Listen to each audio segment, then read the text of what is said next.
তিনি রমজানের রোজা রাখা অবস্থাতেই তার স্ত্রীর সাথে মিলিত হয়েছেন।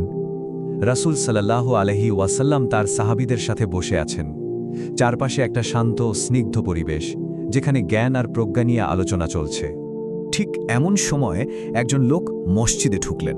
তার মুখটা লজ্জায় একেবারে নিচু, চোখ দুটো মাটির দিকে। তাকে দেখেই বোঝা যাচ্ছিল তিনি খুব বিচলিত, মনে হয় যেন কোনো একটা বড় ভার বয়ে বেড়াচ্ছেন।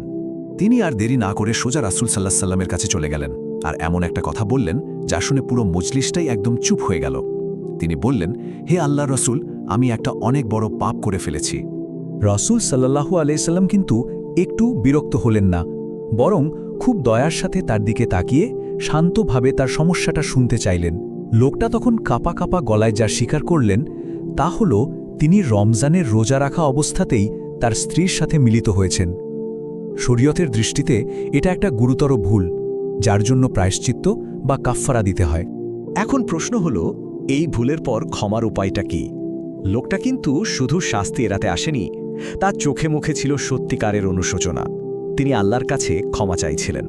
তখন রাসূল সাল্লাল্লাহু আলাইহি ওয়াসাল্লাম তাকে কাফফারার জন্য নির্ধারিত পথগুলো একটা একটা করে বললেন। আর এই বিধানগুলো জানেন, শুধু শাস্তির জন্য নয়, বরং এগুলো এমনভাবে তৈরি করা হয়েছে যা একজন মানুষের সামর্থ্য আর পরিস্থিতিকে বিবেচনা করে। এটা ইসলামে আইনের নমনীয়তার একটা দারুণ উদাহরণ। তো প্রথম যে সমাধানটা দেওয়া হলো সেটা ছিল একজন দাসকে মুক্ত করা। কিন্তু লোকটা তো নিজেই খুব গরিব, তার পক্ষে এটা অসম্ভব। আচ্ছা, তাহলে দ্বিতীয়টা? টানা 2 মাস রোজা রাখা, কিন্তু সেটার জন্য তো শারীরিক শক্তি দরকার, যা তার ছিল না। শেষ উপায় ছিল 60 জন গরিব মানুষকে খাওয়ানো। কিন্তু যার নিজের ঘরেই খাবার নেই, সে 60 জনকে খাওয়াবে কিভাবে? মানে দেখুন, প্রত্যেকটা পথই তার জন্য বন্ধ ছিল। একবার লোকটার মানসিক অবস্থাটা ভাবুন তো। আইনের চোখে তিনি দোষী, কিন্তু প্রায়শ্চিত্ত করার কোনো উপায় তার সামনে খোলা নেই। তিনি একেবারেই অসহায় হয়ে রাসূল সাল্লাল্লাহু আলাইহি ওয়াসাল্লামের দিকে তাকিয়ে রইলেন, গভীর এক হতাশায় ডুবে। আর ঠিক সেই মুহূর্তেই গল্পটা একটা অসাধারণ মোড় নিল। একটা অপ্রত্যাশিত ঘটনা পুরো পরিস্থিতিকে কঠোর নিয়ম থেকে দয়ার দিকে নিয়ে গেল। কি ঘটল? ঠিক তখনই যেন আকাশ থেকে সমাধান নেমে এলো। একজন সাহাবী এক ঝুড়ি খেজুর নিয়ে এসে রাসূল সাল্লাল্লাহু আলাইহি সাল্লামকে উপহার দিলেন। কে জানত এই সাধারণ খেজুরের ঝুড়িটাই পুরো গল্পের মোড় ঘুরিয়ে দেবে। রাসূল সাল্লাল্লাহু আলাইহি ওয়াসাল্লাম খেজুরের ঝুড়িটা হাতে নিলেন আর সাথে সাথেই ওই লোকটাকে দিয়ে বললেন, এটা নাও আর গরিবদের মধ্যে সদকা করে দাও। আইনের বিধান অনুযায়ী এটাই তো হওয়ার কথা ছিল।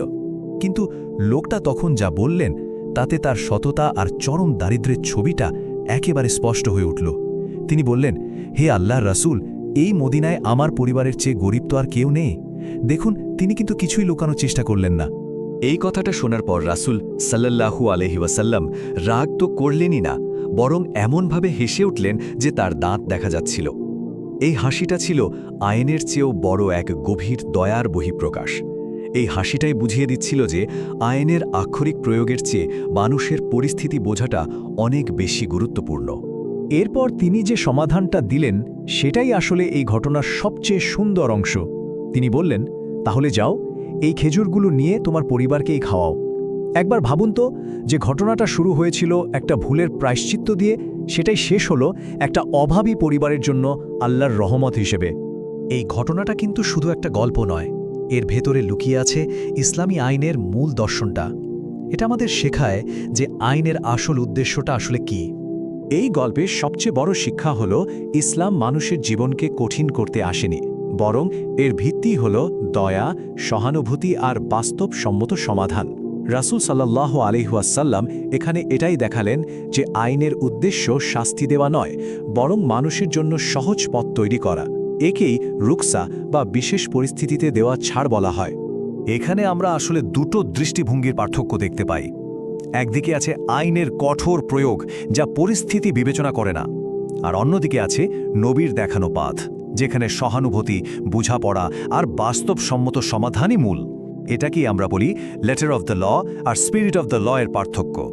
এই গল্পটা আমাদের সবার সামনে একটা বড় প্রশ্ন রেখে যায়, কখন দয়া আইনের চেয়েও বড় হয়ে ওঠে?